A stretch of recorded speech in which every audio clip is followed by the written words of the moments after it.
Let's just talk about adding different page layouts and then adding some content into those.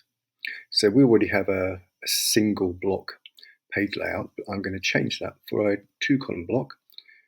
It asks me if I wanted to replace that, and I say yes, please.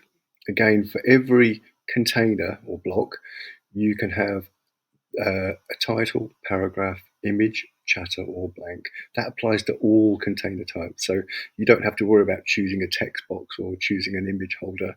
They all cater for everything. So let's just write a title. That title will take the default that I've set in my book settings for title. So that, if I remember, that would be Poppin 16. So I can just say, hello, here's my title.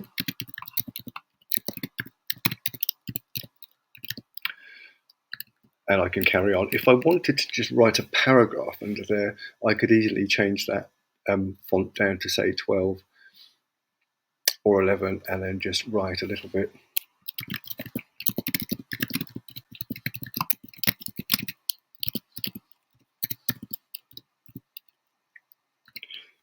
So text manipulation, fairly easy. Of course, if I wanted to change the font, I can just highlight it and change it to something different.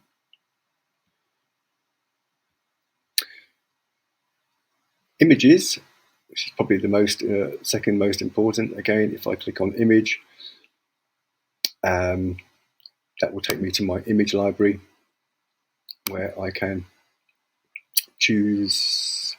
So just bear in mind the size of the container. So you have, tend to have portrait and landscape format photos. Just to remember those. So I'm going to take a portrait format photo, which is that one there. Just click on her. And you can see that it has nearly size to the right. So some images, depending on their size, fit perfectly into containers and others don't. If it doesn't, you can always just click on the image and then just expand it. The expand tool will always maintain the aspect ratio.